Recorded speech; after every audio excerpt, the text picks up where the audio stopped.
नमस्कार दोस्तों। आज की इस रोमांचक कहानी में आप सभी का स्वागत है। मैं जहां काम करता था वहां मैडम के अलावा और कोई नहीं रहता था। मेरी मैडम 26 से 35 साल की होते हुए भी बहुत खूबसूरत लगती थीं। उसे देखकर ऐसा लगता था जैसे वह अभी 20 साल की ही है, क्योंकि खूबसूरती के कारण वह हमेशा एक जवान लड़की की तरह ही दिखती थी। मुझे वह अच्छी लगने लगी थी। एक दिन मैं रूम में साफ सफाई कर रहा था। तभी मैडम बाथरूम से नहाकर बाहर आई और अचानक पैर फिसलने से वह गिर गई। उस वक्त वह सिर्फ तौलिया में ही थी, लेकिन गिरने के कारण उनके हाथ से तौलिया छूट गया और वह अब वैसी हालत में थी। इससे पहले मैंने इस हालत में किसी भी लड़की को नहीं देखा था। उन्हें देखकर मेरे अंदर के जज्बात भड़कने लगा। मेरी निगाह उनके उस अंग पर जाकर टिक गई। उसे देख मेरे तन में आग सी लग गई।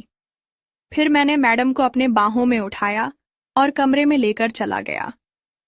मैडम के इस स्पर्श से मेरे पूरे बदन में करंट सा लग गया। अब वह भी बेकाबू हो रही थी।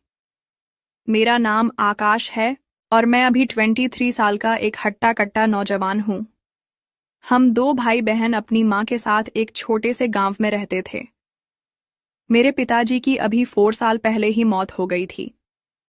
तब से मेरी माँ ने हम दोनों भाई बहन को अकेली ही पाला पसा। मेरा बाप बहुत गरीब था, जिसकी वजह से उनका सही इलाज नहीं हो पाया और वह चल बसे।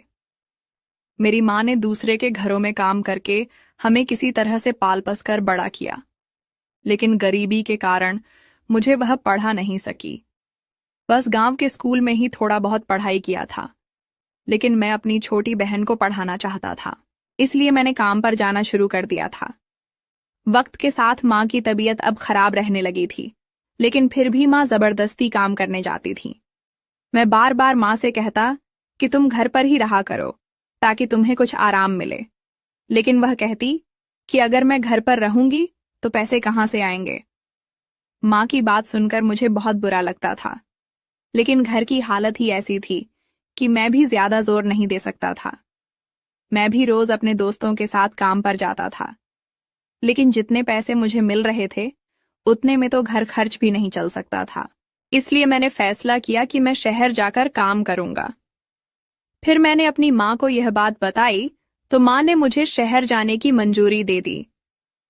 2-3 दिन के बाद ही मैं अपना सामान बांधकर शहर के लिए निकल गया।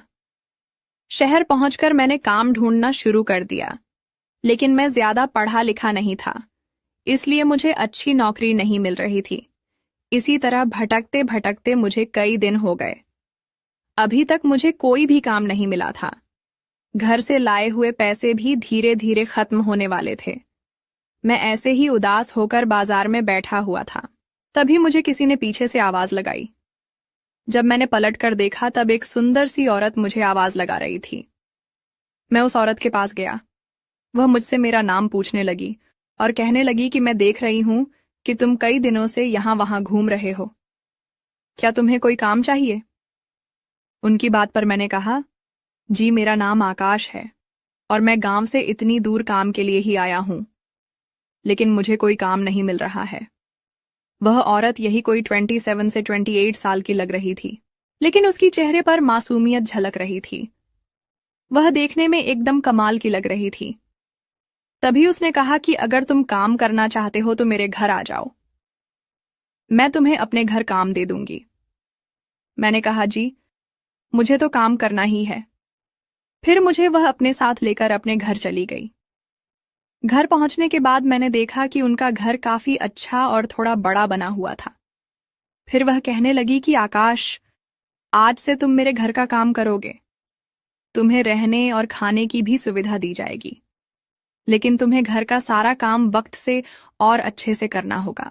मैंने कहा कि मैडम, मेरी तनख्वाह मेरी बात पर वह कहने लगी कि उसकी फिक्र तुम मत करो, यहाँ तुम्हें अच्छे पैसे मिल जाएंगे। फिर मैंने कहा कि मैडम, आप यहाँ अकेली रहती हैं? तो उसने कहा कि हाँ मैं यहाँ अकेली ही रहती हूँ, लेकिन आज से तुम इस घर का अच्छे से ध्यान रखोगे, क्योंकि तुम मुझे बहुत ईमानदार लगते हो। मैंने कहा, मैडम आप फिक्र ना करें, आपने मुझ पर भरोसा किया है और मेरी इस मुश्किल समय में मुझे काम दिया है, इसलिए मैं पूरी ईमानदारी से आपका काम करूंगा। मैंने फिर उनसे झिझकते हुए उनका नाम पूछा तो उसने अपना नाम रिया बताया। फिर उसने मुझे घर का सारा काम अच्छे से समझा दिया और एक छोटा सा कमरा रहने के लिए दे दिया। मैंने अपना सामान रखा और काम पर लग गया। मैडम रोज सुबह 9 बजे अपने काम पर जाती थीं। मैं उनके जाने से पहले उनके लिए नाश्ता तैयार कर देता था। धीरे धीरे मैं उनके घर को अच्छे से संभालने लगा। मैडम मेरे काम को देखकर खुश होती। मुझे भी रिया मैडम के यहाँ काम करके अच्छा लग रहा था, क्योंकि वह मुझसे बहुत ही अच्छे तरीके से पेश आती थी। रिया मैडम के चेहरे पर एक अलग ही मुस्कान होती थी। कभी ऐसा नहीं लगता था कि उन पर कोई मुसीबत आने वाली है। धीरे धीरे वक्त वो गुजरता गया और मुझे उस घर में काम करते हुए 5 महीने हो गए। वहां मुझे तनख्वाह भी अच्छी मिल रही थी। उनमें से मैं अपने खर्च के पैसे निकालकर बाकी के पैसे घर भेज दिया करता था। मैं इतनी अच्छी नौकरी अपने हाथ जाने नहीं देना चाहता था, इसलिए मैं पूरा ध्यान देकर घर का काम कर रहा था ताकि मुझसे कोई गलती ना हो। मेरी मैडम जब तक घर में होती थी तब तक वह मुझसे खूब बातें करती थीं, जिसकी वजह से मुझे ऐसा लगता था जैसे मैं इनका नौकर नहीं बल्कि इस घर का कोई सदस्य हूं। रात के काम से आने के बाद भी वह मुझसे अपने पास बैठाकर ढेर सारी बातें किया करती थीं। मैं भी उनके इस रवैया से बहुत खुश रहता था। एक दिन रात का खाना बनाकर मैं ऐसे ही बैठा हुआ था। तभी मैडम ने आवाज दी कि खाना लगा दो। मैंने फौरन से खाना ले जाकर टेबल पर रख दिया और उनके प्लेट में डालने लगा। तभी मैडम ने कहा कि आकाश, तुम भी अपना प्लेट ले आओ और यहीं मेरे साथ बैठकर खा लो। उनके कहने पर मैंने भी अपना प्लेट लगा लिया और खाना खाने बैठ गए। इसी दौरान मैडम मुझसे मेरे परिवार के बारे में पूछने लगी। फिर मैंने गौर किया कि मैडम मुझे एक अजीब सी नजरों से देख रही थी। उनकी आंखों में मुझे कुछ और ही नजर आ रहा था और कहीं ना कहीं मैं भी उनके बारे में सोच रहा था कि आखिर उनकी इतनी उम्र हो गई है, लेकिन अभी तक शादी क्यों नहीं की। यह सवाल मेरे जहन में पहले भी कई बार आ चुके थे, लेकिन मुझे कभी पूछने की हिम्मत नहीं हुई थी। खाना खाने के बाद हम अपने कमरे में सोने चले गए। थोड़ी देर बाद मुझे मैडम के कमरे से सिसकियों की आवाज आने लगी। वह इस तरह से सिसकियां ले रही थी जैसे वह रो रही हो। यह बात मुझे ज्यादा हैरान कर रही थी। मेरे कुछ समय समझ में नहीं आया क्योंकि अभी तक वह सब कुछ ठीक था, लेकिन कमरे में जाने के बाद इस तरह रोने की आवाज आना मुझे बहुत अजीब लग रहा था। एक बार तो मैंने सोचा कि उनके कमरे में जाकर देखूं, लेकिन इतनी रात को किसी के कमरे में जाना मुझे उचित नहीं लगा, इसलिए मैं चुपचाप अपने कमरे में ही सो गया। जब सुबह हुई तो मैंने देखा कि उनकी निगाह बार बार मेरे ऊपर आकर टिक रही थी। उनका इस तरह से देखना कुछ ठीक नहीं लग रहा था क्योंकि इससे पहले तो वह ऐसी नहीं थी। उस वक्त तो मैं अपनी नजरें उन पर से हटाकर अपने कामों में लग गया, लेकिन वह अब मुझसे कुछ नहीं बोल रही थी। बस वह सिर्फ मुझे ही देखे जा रही थी। फिर वह नहाने के लिए बाथरूम चली गई। मैं भी बाहर आंगन में पोछा मारने लगा। कुछ ही देर में वह नहाकर बाथरूम से बाहर आई। तभी उनका पैर फिसल गया और वह गिर गई। मैंने अभी अभी पोछा मारा था, शायद इसी की वजह से इनका पैर फिसल गया। उस वक्त वह केवल तौलिया में ही थी, जिसे देखकर मुझे बहुत अजीब लग रहा था। उसका गोरा बदन मुझे मदहोश कर रहा था, लेकिन वह मेरी मालकिन थी और मुसीबत में मुझे काम दी थी, इसलिए फौरन से अपनी निगाह उसके बदन पर से हटाया और दौड़कर उनको उठाने लगा। जैसे ही मैंने उसका हाथ पकड़कर उठाया तो वह कहने लगी कि मुझे कमरे तक छोड़ दो। उनके कहने अनुसार मैंने उन्हें उनके कमरे में ले जाकर छोड़ दिया। फिर मैं फौरन से बाहर आ गया, क्योंकि जिस हाल में अभी वह थी उस हाल में वहां रुकना मेरे लिए किसी कयामत से कम नहीं था। क्योंकि मैं एक जवान मर्द था और भावनाएं मेरे अंदर भी थीं, इसलिए मैंने वहां से बाहर आना ही बेहतर समझा। किसी तरह 3 दिन गुजर गया, लेकिन अब मैंने देखा कि मैडम पहले से ज्यादा उदास रहने लगी। हमेशा चहकने वाली मेरी मैडम अब परेशान सी रहने लगी थी, जिसे देखकर मुझे बहुत बुरा लग रहा था। मैं उनके ही बारे में सोचने लगा था कि आखिर ऐसी क्या बात हो गई थी जो वह उदास रहने लगी थी। वह देखने में बहुत ही ज्यादा हसीन लग रही थी, लेकिन फिर उनकी उदासी को देखकर मुझे हैरानी भी हो रही थी। कभी सोच रहा था कि जाकर पूछूं कि बात क्या है, लेकिन फिर मेरी नौकरी जाने का भी डर था। मुझे लगता था कि कहीं मेरी किसी बात का बुरा लग गया तो वह मुझे नौकरी से निकाल देंगी, जबकि नौकरी पाने के लिए मैं कितने ही दिनों तक भटकता भटका हूं। इसलिए अब मैं और नहीं भटकना चाहता था। मैं अपने बिस्तर पर लेटे यह सब सोच रहा था, तभी फिर से मुझे मैडम की सिसकियां भरी रोने की आवाज सुनाई देने लगी। मैं फिर से उसको सुनकर परेशान होने लगा। फिर मैंने फैसला किया कि अब चाहे जो हो, मैं उससे यह बात जानकर ही रहूंगी। मैं अपने कमरे से निकलकर मैडम के कमरे के पास पहुंच गया और उनका दरवाजा खटखटाने लगा। लेकिन जैसे ही मैंने दरवाजा खटखटाया तो वह आवाज आना बंद हो गया। लेकिन मैं दरवाजे पर ही खड़ा रहा। थोड़ी देर वहां खड़ा रहने के बाद जब दरवाजा नहीं खुला तो मैं अपने कमरे में आकर सो गया। जब सुबह हुई तो मैं फिर से अपने कामों में व्यस्त हो गया, लेकिन आज भी मैडम के चेहरे पर वही उदासी झलक रही थी। जब मुझसे रहा नहीं गया तो मैंने आज उनसे पूछ लिया कि आखिर बात क्या है। मैं कई दिनों से देख रहा हूं कि आप बहुत परेशान रह रही हैं। पहले तो आप ऐसी नहीं थी, अचानक ऐसा क्या हो गया है? मेरी बात को सुनकर वह मुझसे कहने लगी, आकाश, तुम यह सब जानकर क्या करोगे? मुझे अपने हाल पर छोड़ दो और तुम अपने काम पर ध्यान दो। जब वक्त आएगा तब मैं तुम्हें जरूर बताऊंगी। अपनी मैडम के मुंह से इस तरह की बात सुनकर मैं चुप हो गया, क्योंकि मैडम एक अच्छी औरत थी और उन्होंने कभी भी मुझसे बुरा बर्ताव नहीं किया था। फिर मैं इन बातों को छोड़कर अपने काम में लग गया, लेकिन अब मेरे अंदर मैडम को लेकर कुछ ज्यादा परेशानी थी।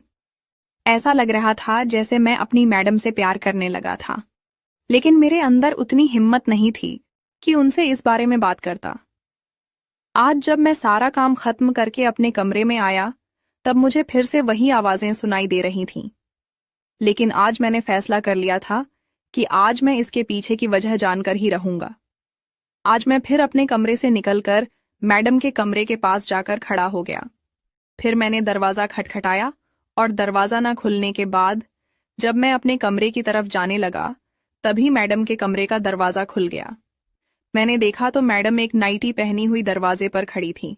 वह उदास होकर कहने लगी कि क्या बात है आकाश, तुम इतनी रात को यहाँ क्या कर रहे हो? मैंने कहा कि मैडम, आपकी उदासी अब मुझसे देखी नहीं जा रही है, इसलिए मैं यह जानने के लिए आया हूं कि यह सुन मैडम मेरा हाथ पकड़कर अपने कमरे के अंदर लेकर चली गई और मुझे बैठने को कहा। फिर मैंने कहा कि अब तो बताइए कि बात क्या है। मेरी मैडम मुझे बताने लगी। वह कहने लगी कि आकाश, मैं एक अनाथ हूं। जब मैं 4 साल की थी तब मुझे एक आदमी ने गोद लिया था, क्योंकि उसका भी अपना कोई नहीं था। इसलिए वह मुझे अपने घर में लाकर मुझे अच्छे से रखने लगे। उनके साथ रहने के बाद मुझे महसूस हुआ था कि एक माता पिता का प्यार क्या होता है, क्योंकि वह मुझे एक पिता के साथ साथ एक माँ का भी प्यार दिया था। तब से मैं उन्हें ही बाबा कहने लगी। जब मैं 18 साल की हो गई, मैं देखने में काफी सुंदर थी, इसलिए बहुत सारे कॉलेज के लड़के मुझसे दोस्ती करना चाहते थे, लेकिन मैं उन सबसे कतराती थी। फिर एक दिन मेरे बाबा की अचानक एक्सीडेंट में मौत हो गई, जिससे मैं बहुत रोई, क्योंकि उस दिन मैं फिर से अनाथ हो गई थी। उनके पास जो भी पैसे और जमीन जायदाद थी वह सब वह मेरे लिए छोड़ गए। उनके जाने के बाद मैंने अपनी पढ़ाई जारी रखी। उसी दौरान मुझे कॉलेज में एक लड़के से प्यार हो गया। वह मुझे बड़े बड़े ख्वाब दिखाने लगा, जिससे मैं भी अपनी आने वाली जिंदगी को लेकर बहुत खुश थी। वह मुझे कभी होटल में लेकर जाता तो कभी दूर से ऐसी जगह ले जाता जहां से किसी का आना जाना नहीं होता था। वहां ले जाकर वह मेरे साथ हर दिन अपनी इच्छा को पूरा करने लगा था। मैं उसे रोकती तो वह कहता कि हम शादी करने वाले हैं, तुम फिक्र मत करो, मैं तुम्हें कभी अकेला नहीं छोड़ूंगा। लेकिन कुछ महीने बाद जब मैं प्रेग्नेंट हो गई तो मुझे डर लगने लगा और मैं काफी घबरा गई। एक दिन मैंने उस लड़के को बुलाया और सारी बातें बता दी। मैंने उससे कहा कि हम शादी कर लेते हैं। बिना शादी के मैं माँ कैसे बन पाऊंगी? यह समाज क्या कहेगा? मैं तो बर्बाद हो जाऊंगी। लेकिन उसने शादी से साफ मना कर दिया और मुझे उसी हाल में छोड़कर वहां से चला गया। और फिर मुझे हमेशा के लिए अकेला छोड़ गया। धीरे धीरे मेरी बात सबको पता चलने लगी, तो फिर लोग मुझे हर दिन उल्टा सीधा सुनाने लगे। कुछ लड़के मेरी इज्जत से खेलना भी चाहते थे, जिसकी वजह से मैंने घर से बाहर निकलना बंद कर दिया था। मैं हर दिन रोती बिलखती रहती, लेकिन मेरी भगवा भावनाओं को कोई समझने वाला नहीं था। एक दिन मैंने सोच समझकर एक फैसला किया और अपना पेट साफ करवा लिया। मुझे अपने पैरों पर खड़ा होना था। उस वक्त कुछ दिनों तक मैं यूं ही घर में पड़ी रही और सोचती रही कि अब क्या करूं। इसी तरह वक्त गुजरता गया और मेरी शादी की उम्र होने लगी। लेकिन मैं अनाथ थी। मेरे बारे में सोचने वाला कोई नहीं था। इसी वजह से मैंने बाहर लड़कों से दोस्ती करनी शुरू कर दी, लेकिन वे सब भी मेरे शरीर के ही भूखे थे। वह सब मेरा इस्तेमाल करते थे। जब मैंने शादी की बात चलाई तो बदचलन लड़की कहकर सबने शादी से इनकार कर दिया। अपनी इसी हालत की वजह से मैं टूटती चली गई। फिर मैंने फैसला किया कि मैं उस शहर को छोड़कर दूसरे शहर में चली जाऊंगी और एक दिन वहां से यहां आ गई। यहां आने के बाद मैं एक कंपनी में पार्ट टाइम काम करने लगी और बाकी के समय में अपनी आगे की पढ़ाई करनी शुरू कर दी। वक्त गुजरता गया और मैं अपनी काबिलियत के दम पर एक बड़ी कंपनी में सबसे ऊंचे पद पर काम करने लगी। अभी मैं जिस कंपनी में काम करती हूँ, वहां के कई लोग मेरे से शादी का प्रस्ताव रखा, लेकिन जब उन्हें यह मालूम हुआ कि मैं एक अनाथ हूँ, तो शादी से साफ इनकार कर दिया, जिसकी वजह से मुझे बहुत बुरा सदमा लगा और मैं बीमार रहने लगी। मैं जवान हो गई थी। मेरे अंदर भी एक औरत की भावनाएं उफान मारने लगी थीं। इसलिए मैं शादी करके अपना घर बसाना चाहती थी और वह सब अपने पति के से पाना चाहती थी, जो एक पत्नी को अपने पति से चाहिए होता है। लेकिन मुझे महसूस होने लगा कि मेरी शादी होना अब बहुत मुश्किल है। एक दिन मैं ऑफिस में बैठी इन्हीं सब बातों के बारे में सोच रही थी। तभी मेरे सीने में अचानक दर्द हुआ और मैं बेहोश हो गई। डॉक्टर ने मुझे बताया कि यह हार्ट अटैक का पहला झटका था। इसलिए अब से आपको कोई भी परेशान करने वाली चीजों के बारे में नहीं सोचना है और ना ही कोई टेंशन करनी है, नहीं तो यह झटका दोबारा आ सकता है। कुछ दिन के बाद से मैंने बीती हुई बातों पर ध्यान देना बंद कर दिया और हमेशा हंसने की कोशिश करने लगी। लेकिन अब कुछ दिनों से मैं जब अपने कमरे में आती हूँ तो मुझे अपनी जिंदगी में अकेलापन महसूस होता है। ऐसा लगता है जैसे मैं अनाथ हूं और अनाथ ही रह जाऊंगी। इसी दुख की वजह से मैं अपने आंसू को नहीं रोक पाती हूं और रोने लगती हूं। इतना सब बताते हुए मैडम की आंखों में आंसू आ रहे थे, लेकिन उनकी बातों को सुनने के बाद मेरे आंखों में भी आंसू आ गए थे। मैं सोचने लगा कि लोग कितने स्वार्थी हैं। क्या एक अनाथ को जीने का कोई हक नहीं है? मैंने रिया मैडम से कहा कि मैडम, अगर आप बुरा ना मानो तो मैं आपसे कुछ कहना चाहता हूं। मैडम मुझे हैरान नजरों से देखने लगी। तभी मैंने कहा कि मैडम, आप चाहे तो आपकी जीवन में मैं खुशी दे सकता हूं, जिसकी उम्मीद आप छोड़ चुकी हैं। वह मेरी तरफ देखकर कहने लगी कि आखिर तुम्हारे कहने का मतलब क्या है? मैंने कहा कि मैडम, मैं आपसे प्यार करने लगा हूं। अगर आप चाहो तो मैं आपसे शादी करने के लिए तैयार हूं। मुझे आप बहुत अच्छी लगती हैं। लगती हो मैडम मेरा हाथ पकड़ लिया और कहने लगी, क्या तुम सच कह रहे हो? मैंने उसे पूरा यकीन दिलाया कि मैं उसे प्यार करता हूं और फिर अगले ही दिन मैंने उसके साथ शादी कर ली। वह मुझसे लिपट कर रोने लगी और कहने लगी, आकाश, तुमने मेरी भावनाओं को समझा और मुझे अपना बनाया। तुमने मुझे एक नई जिंदगी दी, जिससे आज मैं बहुत ही ज्यादा खुश हूं। मैंने कहा कि मैं गरीब जरूर हूं, लेकिन मैं औरत की भावनाओं का सम्मान करता हूं। फिर जब शादी के बाद हमारी सुहागरात थी, तो मैंने रिया से कहा कि मैं चाहता हूं कि उसकी शुरुआत तुम करो, क्योंकि मैं तुम्हें खुश देखना चाहता हूं। फिर रिया ने मेरा